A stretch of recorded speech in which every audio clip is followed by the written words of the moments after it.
yassir li amri wahlul 'uqdatam min lisani yafqahu qawli. Raditu billahi rabban bil islami dinan wa bi Muhammadin nabiyyan wa rasulan wa bil Qur'ani imama. Yang saya hormati Bapak Ketua Masjid Al-Barakah beserta pengurus, selanjutnya saya hormati Bapak Imam Masjid Al-Barakah, selanjutnya saya hormati Bapak-bapak, ibu-ibu, orang-orang tua kami, alim ulama, cerdik pandai, keluarga besar jamaah Masjid Al-Barakah, calon-calon penghuni surga. Amin, Allahumma amin. Pertama dan yang terutama sekali, marilah kita bersama-sama mengucapkan alhamdulillah wa syukurillah. Selanjutnya tidak perlu lupa kita kirimkan salawat dan salam buat arwah junjungan alam, junjungan umat siang dan malam, yakni Nabi akhir zaman Nabi Muhammad sallallahu alaihi wasallam, dengan ucapan Allahumma salli ala sayyidina Muhammad wa ala alihi wa sahbihi ajma'in. Assalamu alayka ya Rasulullah. Bapak-bapak, ibu-ibu, kaum muslimin dan muslimat yang dimuliakan Allah Subhanahu wa taala, adapun judul kajian kita pada malam hari ini adalah tanda-tanda orang yang melaksanakan taubat yang sebenarnya, atau kriteria orang yang melaksanakan taubat yang sesungguhnya atau taubatan nasuha. Seperti apakah orang yang melaksanakan taubat yang sebenarnya tersebut? Inilah yang akan kita sampaikan pada malam hari ini. Bapak, ibu-ibu, kaum muslimin dan muslimat yang dimuliakan Allah Subhanahu wa taala, taubat itu hukumnya wajib bagi setiap diri pribadi orang-orang yang beriman. Ini melihat sejumlah ayat yang di dalam Al-Quran.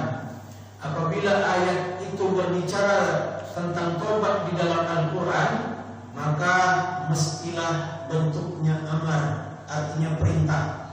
Maka berdasarkan kaidah tafsir, al-aslu fil amri lil wujub, asal pada perintah Allah itu hukumnya wajib. Maka taubat nasuha itu hukumnya wajib bagi setiap diri pribadi orang yang beriman. Bapak, ibu-ibu, kaum muslimin dan muslimat yang dimuliakan Allah Subhanahu wa taala, taubat yang diterima oleh Allah itu hanya satu saja. Apa itu? Taubat nasuha, taubat yang sebenarnya, taubat yang sesungguhnya, bukan tomat. Apa itu tomat? Setelah tobat kembali kumat. Orang yang berdosa kemudian dia bertobat dari dosanya, maka kata Rasulullah SAW, kal mustahzi'i bi rabbih, samalah ia mempermain-mainkan Tuhannya. Na'udzubillah summa na'udzubillah. Dan taubat itu mesti setiap saat dilakukan, setiap menit. Kenapa? Karena pada hakikatnya manusia ini tidak pernah kosong dari dosa, tidak pernah sunyi dari dosa. Maka oleh sebab itu taubat itu mesti setiap saat, setiap waktu dilakukan. Mungkin dia tidak melakukan dosa-dosa yang kelihatan. Mana dosa-dosa yang kelihatan? Seperti mencuri, merampok, membunuh, meminum minuman keras. Tapi yakin dan percayalah, manusia itu tidak bisa lepas dari dosa-dosa yang tidak kelihatan, seperti sombong, iri hati, dengki, serakah, tidak suka melihat orang senang, kemudian senang melihat orang susah. Ini merupakan dosa. Maka oleh sebab itu taubat itu mesti setiap saat, setiap menit dilakukan. Tambah lagi, iblis pernah bersumpah di hadapan Allah Subhanahu wa taala. Syaitan pernah bersumpah di hadapan Allah Subhanahu wa taala. Apa kata iblis?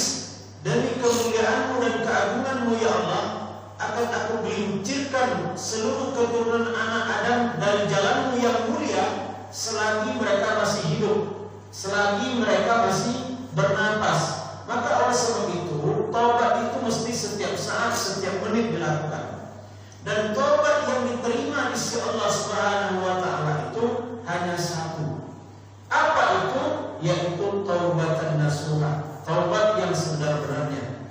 Allah Subhanahu wa taala mengatakan di dalam Al-Qur'an, A'udzubillahi minasyaitonir rajim, ya ayyuhallazina amanu tubu ilallahi taubatan nasuha. Hai orang-orang yang beriman, bertobatlah kamu kepada Allah dengan taubat yang sebenar-benarnya, taubat yang sesungguhnya. Bapak, Ibu, kaum muslimin dan muslimat yang dimuliakan Allah Subhanahu wa taala, kita mengira orang-orang yang dicintai oleh Allah Subhanahu wa taala, orang-orang yang dijamin oleh Allah masuk surga, kita mengira mereka itu sedikit tobatnya. Siapa mereka itu? Yaitu para nabi, para rasul. Nyatanya tidak. Mereka itu banyak istighfarnya, banyak taubatnya kepada Allah Subhanahu wa taala. Setiap malam kalau dia beribadah selalu menangis terisak-isak.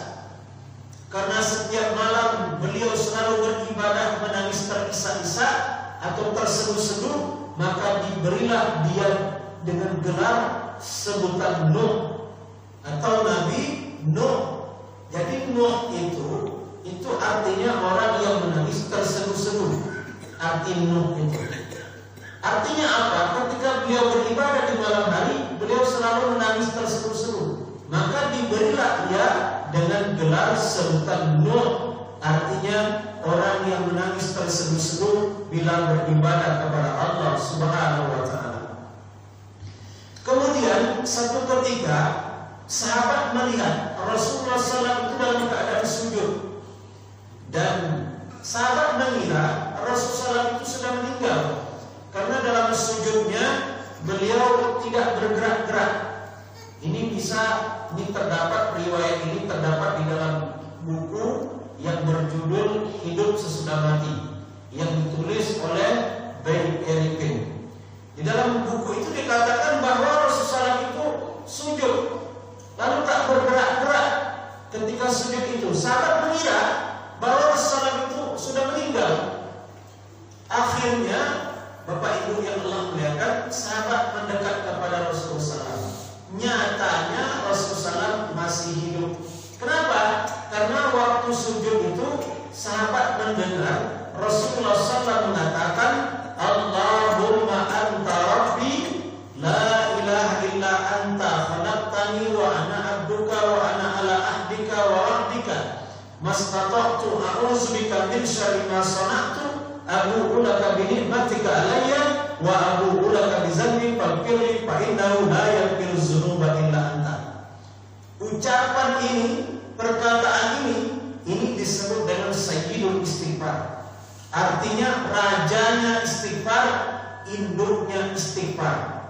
Kata seorang pakar hadis yang bernama Al-Tibi, barang siapa yang membaca sayyidul istighfar ini di pagi hari dengan penuh keimanan dan keyakinan pada Allah Subhanahu wa taala, meninggal dia pada hari itu sebelum datangnya malam, maka dijamin masuk surga.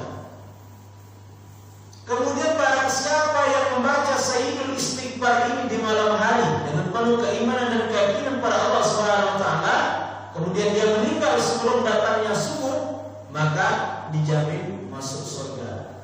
Semoga kita hafal akan kalimat bacaan sayyidul istighfar ini. Amin ya rabbal alamin.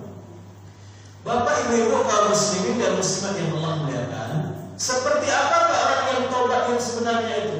Tanda orang yang tobat sesungguhnya itu? Maka ulama mengatakan tanda orang yang tobat yang sebenarnya itu, yang sesungguhnya itu, tandanya ada 8. Siapa yang dapat membuktikan ke-8 ini dalam hidupnya, maka ibu hakkan, maka dialah orang yang tobat yang sebenarnya, dialah orang yang tobat yang sesungguhnya. Inilah yang akan kita sampaikan pada pertemuan kali ini. Bapak Ibu kaum muslimin dan muslimat yang dimuliakan Allah Subhanahu wa taala. Pertama, man taba wa lam yata'allamil ilma falaysa bita'ibin. Barang siapa yang mengaku bertobat tapi belum menambah ilmunya, maka belum dikatakan tobat. Jadi orang yang tobat sesungguhnya tanda orang yang tobat yang sebenarnya itu adalah orang-orang yang selalu ingin mencari ilmu, orang-orang yang ingin selalu menambah ilmu. Karena mencari ilmu ini, menuntut ilmu ini, hukumnya adalah fardu ain bagi setiap orang muslim, sebagaimana disebutkan oleh Rasulullah SAW dalam hadisnya, thalabul ilmi fariidatun ala kulli muslim. Menuntut ilmu itu hukumnya adalah fardu bagi setiap muslim. Dan hadis ini disahihkan oleh Nasiruddin Al-Albani. Bapak Ibu kaum muslimin dan muslimat yang dimuliakan Allah Subhanahu wa taala. Jadi orang-orang yang menghadiri wirid pengajian ini, yang senantiasa menghadiri majelis-majelis ilmu ini adalah tanda-tanda orang yang tobat yang sebenarnya. Ini adalah perjalanan tobat yang sesungguhnya. Bahkan Imam Syafi'i mengatakan, man arada dunya fa alaihi bil ilmi. Barang siapa yang ingin hidup bahagia di dunia ini, maka dia mesti berilmu. Wa man arada al-akhirah fa alaihi bil ilmi.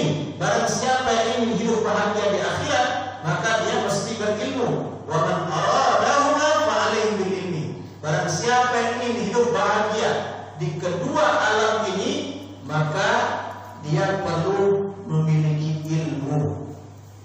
Bapak Ibu kaum muslimin dan muslimat yang dimuliakan Allah Subhanahu wa taala. Alhamdulillah di kota kita di Pekanbaru ini, alhamdulillah kajian-kajian tentang keilmuan luar biasa, termasuk di masjid kita ini. Amin ya rabbal alamin. Kata Profesor Dr. Syekh Yusuf Qaradawi, ada 4 macam ilmu yang hukumnya fardu ain bagi seorang muslim mempelajarinya.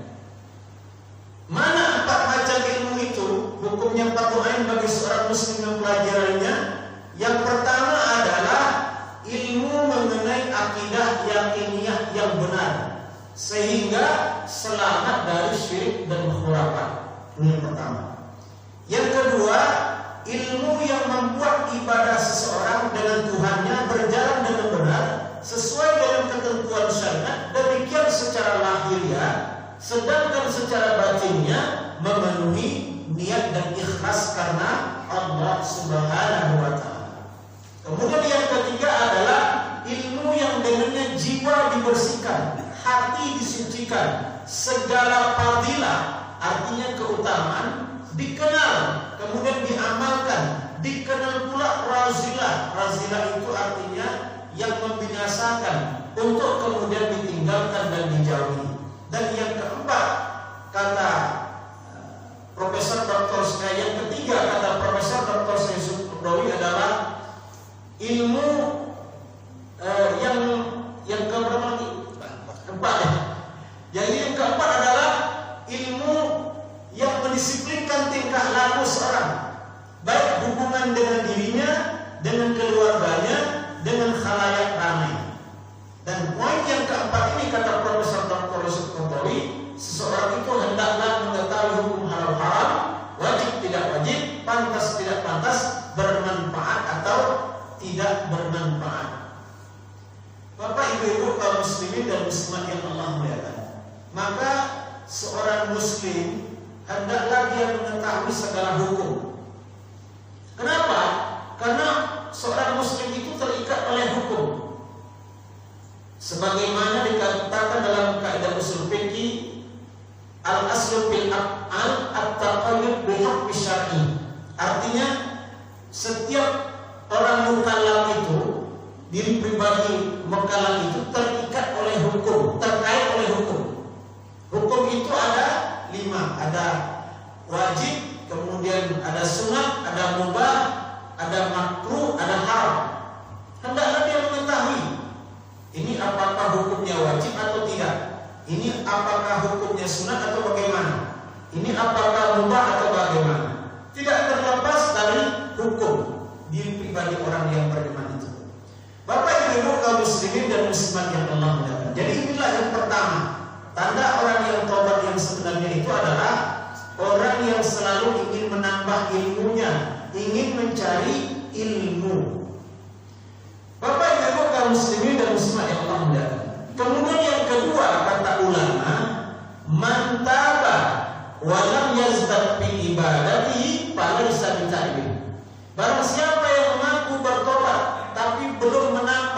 ibadahnya belum dikatakan tobat. Jadi orang yang tobat yang sebenarnya itu, yang sesungguhnya itu adalah ibadahnya itu ditambahnya, ibadah itu ditingkatkannya, baik dari segi kualitas maupun kuantitas.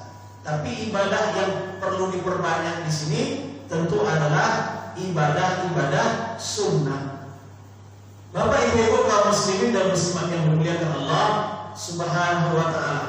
Itulah nikmatnya agama kita ini.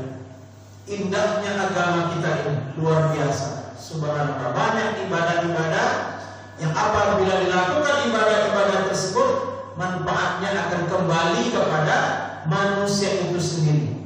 Allah tidak mengambil keuntungan dari ibadah yang kita lakukan dan tidak pula memberi mudarat bagi Allah Subhanahu wa taala bila orang itu tidak beribadah kepada Allah Subhanahu wa taala, karena keuntungannya, kebaikannya akan kembali kepada manusia itu sendiri. Subhanallah. Jadi ini yang kedua. Bapak Ibu kaum muslimin dan muslimat yang dimuliakan Allah Subhanahu wa taala. Kemudian yang ketiga, man taba wa lam yughayyir khuluquhu falaysa bitabin. Barang siapa yang mengaku bertobat nasuha belum merubah akhlaknya, maka belum dikatakan tobat. Jadi orang yang tobat yang sebenarnya itu adalah dirubahnya akhlaknya dari akhlak yang tidak baik kepada akhlak yang baik, dari akhlak yang baik kepada akhlak yang lebih baik, dari akhlak yang lebih baik kepada akhlak yang diridhai oleh Allah Subhanahu wa taala. Bapak Ibu kaum muslimin dan muslimat yang Allah muliakan. Kepada siapa kita mesti berakhlak baik? Kata ulama adalah kepada orang-orang yang dekat kehidupannya dengan kita, kepada keluarga, kepada anak, kepada istri, kepada suami, kepada tetangga, kepada jemaah. Maka hendaklah kita berakhlak baik terhadap mereka. Kepada mereka lah kita berakhlak baik.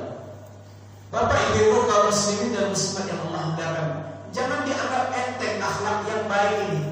Jangan dianggap ringan akhlak yang baik ini. Kenapa?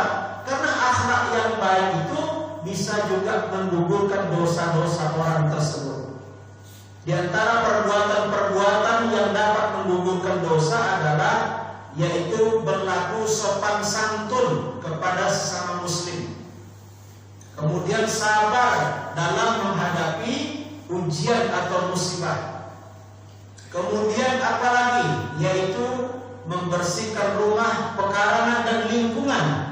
Itu juga perbuatan yang dapat menggugurkan dosa, termasuk akhlak yang baik.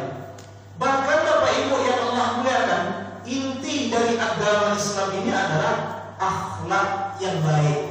Inti ini hakikat agama Islam ini adalah akhlak yang baik. Sebagaimana disebutkan dalam kitab At-Targhib wa At-Tarhib, di sana dikatakan bahwa seseorang pernah bertanya kepada Rasulullah SAW dari depan, "Ya Rasulullah, apa hakikat agama Islam itu?" Apa kata Rasulullah SAW? Hakikat agama Islam itu adalah akhlak yang baik. Kemudian orang itu tidak puas, dari depan pindah ke belakang, menanyakan pertanyaan yang sama, "Ya Rasul, apa hakikat agama Islam itu?" Kata Rasulullah SAW adalah akhlak yang baik. Orang itu pindah dari belakang, pindah ke samping kanan Rasulullah SAW dengan menanyakan pertanyaan yang sama. Apa intisari agama Islam itu? Kata Rasulullah SAW adalah akhlak yang baik. Kemudian pindah dari kanan, pindah ke sebelah kiri Rasulullah SAW dengan menanyakan pertanyaan yang sama. Apa kata Rasulullah SAW? Inti dari agama Islam itu, hakikat agama Islam itu adalah akhlak yang baik. Dan orang-orang yang memiliki akhlak yang baiklah nanti Bapak Ibu yang Allah muliakan, yang bakal banyak masuk surga. Bahkan buah dari ibadah ini adalah akhlak yang baik. Bapak Ibu kaum muslimin dan muslimat yang dimuliakan Allah Subhanahu wa taala. Bahkan salah seorang pakar tafsir yang bernama Syekh Ahmad Ad-Dalwarzaq, dia mengatakan 75% isi kandungan Al-Quran itu berbicara tentang akhlak, sedangkan 25% adalah berbicara di luar akhlak. Bapak Ibu kaum muslimin dan muslimat yang dimuliakan Allah Subhanahu wa taala. Dan akhlak yang paling utama itu, yang paling tinggi itu apa? Yaitu berakhlak kepada Allah Subhanahu wa taala. Jadi itulah akhlak yang paling utama, yang paling tinggi itu adalah berakhlak kepada Allah Subhanahu wa taala, yaitu merasakan dimanapun seseorang itu berada, dia merasa senantiasa dipantau, dilihat oleh Allah Subhanahu wa taala. Dan ketika seorang merasa dirinya dipantau, dilihat oleh Allah Subhanahu wa taala, tentu dia akan berhati-hati dalam kehidupannya. Jangan sampai dia melakukan perbuatan-perbuatan yang tidak disukai oleh Allah Subhanahu wa taala. Bapak Ibu kaum muslimin dan muslimat yang dimuliakan Allah Subhanahu wa taala. Jadi ini yang ketiga. Tanda orang yang taubat nasuha itu adalah hari demi hari akhlaknya berubah dari akhlak tidak baik kepada akhlak yang lebih baik, dari akhlak yang lebih baik kepada akhlak yang diridhoi oleh Allah Subhanahu wa taala. Kemudian yang keempat, kata ulama, tanda orang yang taubat nasuha itu adalah man taba wa lam yajri firashahu wa bisaqahu falaysa bikafir. Barang siapa yang mengaku bertobat tapi belum melipat tikar tempat tidurnya, maka belum dikatakan tobat. Bapak Ibu kaum muslimin dan muslimat yang Allah muliakan, apa arti melipat tikar tempat tidur di sini? Ada dua artinya kata ulama. Yang pertama adalah banyak beribadah di malam hari.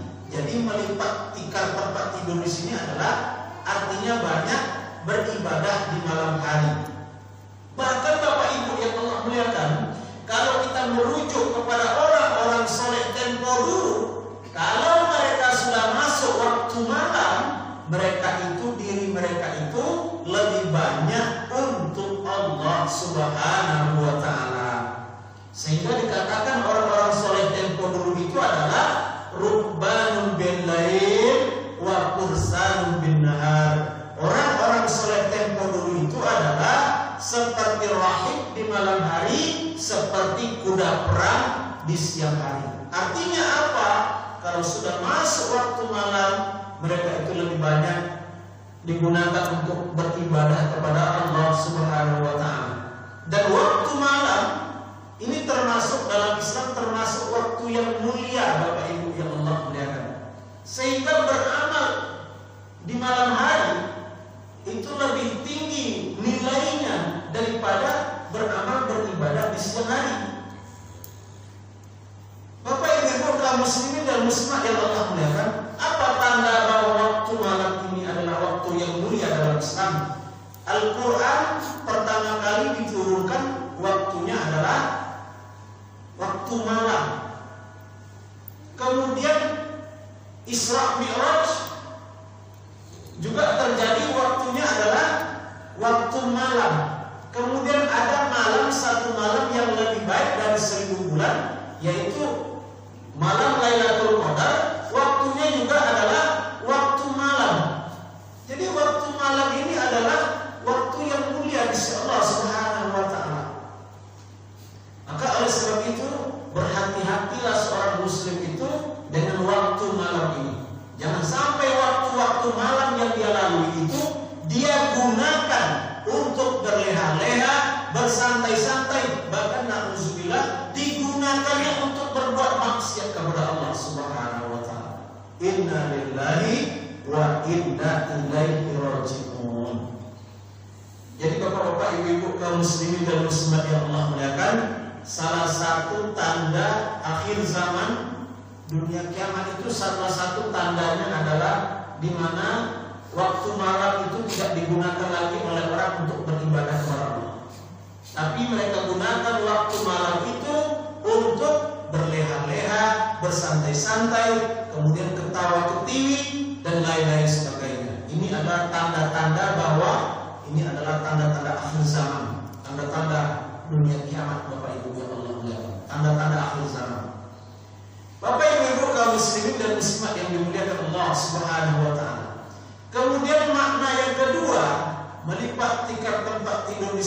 maknanya adalah yaitu meninggalkan perbuatan-perbuatan yang tidak ada manfaatnya, baik bagi kehidupan dunianya maupun bagi kehidupan akhiratnya.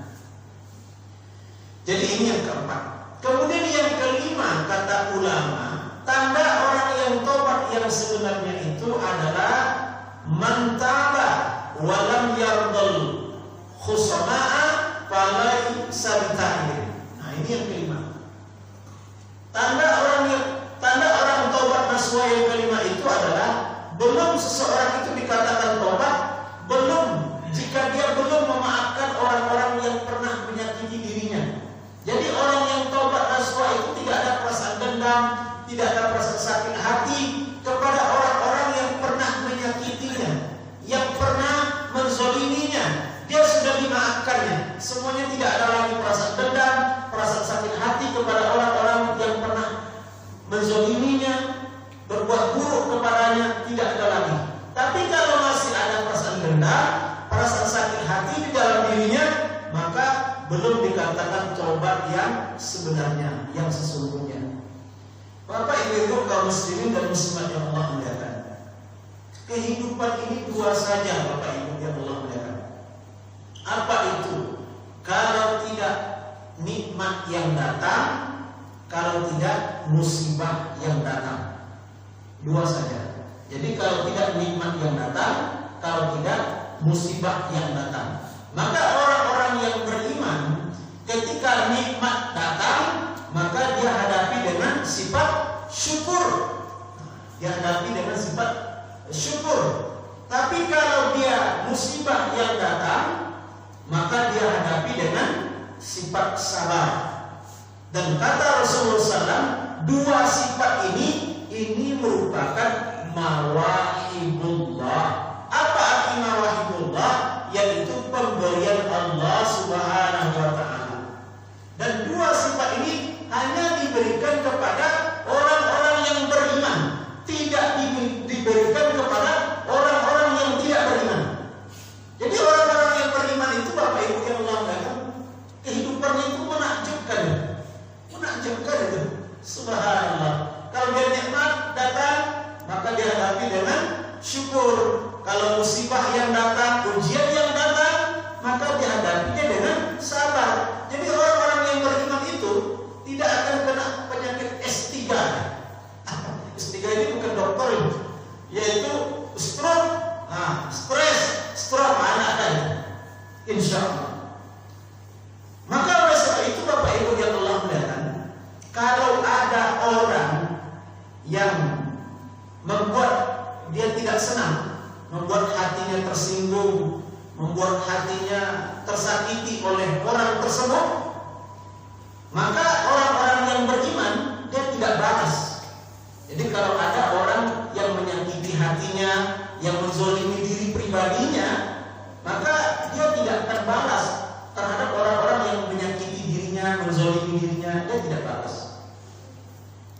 Dia ucapkan apa? Dia ucapkan terima kasih.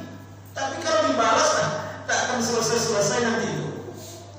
Dia ucapkan kalau ada orang yang menzoliminya, menganiaya dirinya, maka dia ucapkan terima kasih. Jadi orang yang paham hakikat dunia ini, maka dia ucapkan terima kasih. Kenapa? Karena dengan begitu, maka amal ibadahnya menjadi tinggi. Bukankah doa orang yang terzolimi itu adalah dikabulkan oleh Allah Subhanahu wa Ta'ala?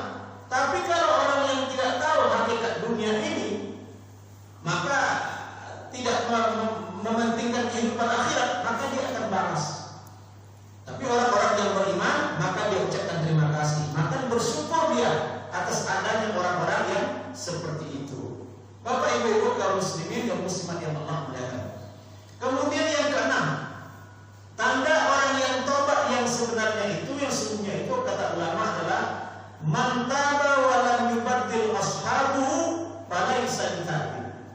Barang siapa yang mengaku bertobat tapi belum merubah teman bergaulnya, maka belum dikatakan tobat. Jadi orang-orang yang tobat yang sebenarnya itu adalah dia pindah teman bergaulnya dari teman-teman yang menjauhkannya dari Allah Subhanahu wa Ta'ala kepada teman-teman orang-orang yang mengingatkannya akan Allah Subhanahu Dia selektif dalam memilih teman, dalam memilih kawan. Kenapa? Karena memilih teman yang baik, kawan yang baik, ini dapat mengobati hati yang sakit. Apa kata Sunan Bonang? Kata Sunan Bonang, tombo ati iku limo perkarane. Kaping pisan maca Quran lan maknane. Kaping pindho salat wengi lakonono. Kaping telu wong kang saleh kumpulono. Kaping papat kudu ate ingkang luwih. Kaping lima zikir wengi ingkang suwe. Salah sawijine sapa bisa nglakoni mugi-mugi Gusti Allah ngijabah. Subhanallah. Bapak Ibu kaum muslimin dan muslimat yang dimuliakan Allah Subhanahu wa taala. Jadi ini tanda orang yang tobat yang keenam, yaitu dia pilih teman-teman yang mengingatkannya akan Allah Subhanahu wa taala, yang mengingatkan akan hari akhirat. Bapak Ibu kaum muslimin dan muslimat yang dimuliakan Allah Subhanahu wa taala. Kemudian yang ketujuh adalah man taba wa lam yughayyir libasuhu wa zinatuhu falaysa bitahir. Barang siapa yang mengaku bertobat tapi belum merubah pakaian dan perhiasannya, maka belum dikatakan tobat. Jadi orang-orang yang tobat yang sebenarnya itu adalah dia rubah pakaiannya. Jadi pakaiannya itu lebih menunjukkan kesederhanaan dalam kehidupannya. Karena semakin banyak kita memiliki harta, maka semakin banyak pertanyaannya nanti di hari akhirat. Jadi orang kaya itu, orang miskin itu kata Rasulullah lebih dulu masuk surga daripada orang kaya 500 tahun daripada orang miskin. Kenapa? Karena orang kaya ini karena hartanya banyak, maka pertanyaannya tentu lama. Orang miskin ini apa? Jadi Bapak Ibu yang langganan ketika kita beli apalah di kasir misalnya, kita beli supermarket, kita beli belanja kita kan, itu kalau kita banyak beli belanja itu lama dia itu di kasir itu lama itu lama banyak itu pertanyaan-pertanyaannya. Jadi kalau maka oleh sebab itu Bapak Ibu yang dimuliakan Allah Subhanahu wa taala, jadi orang-orang taubat yang sebenarnya itu adalah dia rubah pakaiannya, penampilannya, dia lebih menunjukkan kesederhanaan dalam kehidupannya. Maka oleh sebab itu bagi ibu-ibu misalnya punya cincin 5 cincinnya ada, cukup 1 saja dipakai. Karena ada juga ibu-ibu ini mentang-mentang cincinnya 5 dipakai ke 5 jari. Jangan deh. Bapak Ibu kaum muslimin dan muslimat yang dimuliakan Allah Subhanahu wa taala. Bahkan pakaian yang mahal-mahal itu, yang harganya misalnya 2 juta, 3 juta, itu pakaian yang itu tahannya cuma 5 tahun saja. Jadi pakaian-pakaian yang mahal-mahal itu ketahanannya itu 5 tahun saja. Setelah itu kemana? Setelah 5 tahun untuk alas priuk, alasnya itu pakaian yang harga 5 juta tadi. Subhanallah. Jadi Bapak Ibu kaum muslimin dan muslimat yang dimuliakan Allah Subhanahu wa taala, jadi tanda orang yang taubat nasuha itu adalah lebih menunjukkan kesederhanaan dalam penampilannya, dalam pakaiannya, dalam perhiasannya. Yang ke-8 kata ulama, tanda orang yang taubat nasuha itu adalah man taba wa lam yatasaddaq falaysa bitahir. Barang siapa yang mengaku bertobat tapi belum berinfak dan bersedekah, maka belum dikatakan tobat. Jadi orang-orang yang benar-benar tobat yang sebenarnya itu adalah orang-orang yang senantiasa berinfak bersedekah di jalan Allah Subhanahu wa taala. Bahkan kata Rasulullah SAW, harta yang kita infakkan, yang kita sedekahkan di jalan Allah, nanti pada hari kiamat dia akan berbicara kepada kita dengan 5 pembicaraan. Apa pembicaraannya Bapak Ibu yang Allah muliakan? Kata harta yang kita infakkan, yang kita sedekahkan itu, dulu aku panah artinya mudah rusak, tidak kekal. Tapi engkau robah aku, kata harta itu, dengan menginfakkanku, dengan menyedekahkanku, maka sekarang aku menjadi kekal. Subhanallah. Jadi sebenarnya Bapak Ibu yang Allah muliakan, kalau seorang itu maulah berpikir secara mendalam, harta dia yang sebenarnya itu adalah harta yang diinfakkan, yang disedekahkan di Allah SWT. Itulah harta dia sebenarnya. Tapi harta yang dia makan itu akan menjadi busuk. Kemudian yang dia pakai akan menjadi lapuk, akan hancur. Tapi harta yang disedekahkan, yang diinfakkan, itulah harta yang kekal abadi. Kemudian yang kedua, harta itu berbicara. Dulu aku kecil, kata harta itu. Lalu engkau robah aku dengan menginfakkan aku, dengan menyedekahkanku, maka sekarang aku menjadi besar. Kemudian harta itu bicara lagi. Dulu aku sedikit, lalu engkau robah aku dengan menginfakkanku, dengan menyedekahkanku, maka sekarang aku menjadi banyak, kata harta itu. Dulu engkau yang menjagaku, kata harta itu, dari kemalingan, dari kecurian, dari kebakaran. Lalu engkau robah aku, kata harta itu, dengan menginfakkanku, dengan menyedekahkanku, maka sekarang akulah yang menjagamu dari api neraka. Dan yang kelima, harta itu berbicara. Dulu engkau membenciku, memusuhiku, lalu engkau robah aku dengan menginfakkanku, dan menyedekahkanku, maka sekarang aku menjadi cinta kepadamu. Bapak Ibu kaum muslimin dan muslimat yang Allah muliakan. Bahkan dan kata para ulama, apa kata para ulama? Paman istabana hazil khisal fata ibu haqqan. Barang siapa yang dapat membuktikan ke-8 ini dalam hidupnya, dialah orang yang tobat yang sebenarnya. Dialah orang yang tobat yang sesungguhnya. Bapak Ibu kaum muslimin dan muslimat yang Allah muliakan, semoga kita yang hadir di rumah Allah ini diberikan kemampuan, kekuatan oleh Allah Subhanahu wa taala untuk dapat membuktikan ke-8 ini dalam hidup kita, dan akhirnya kitalah yang dicatat oleh Allah Subhanahu wa taala tersebut sebagai orang-orang yang tobat yang sebenarnya, tobat yang sesungguhnya. Amin ya rabbal alamin. Bapak Ibu kaum muslimin dan muslimat yang dimuliakan Allah Subhanahu wa taala, mungkin sekedar inilah kajian kita pada malam hari ini karena waktu isya sudah hampir masuk. Lebih dan kurang mohon maaf. Akhirnya wallahu muwaffiq ila aqwamit thoriq wa billahi taufiq wal hidayah wal aqu minkum. Wassalamu alaikum warahmatullahi wabarakatuh.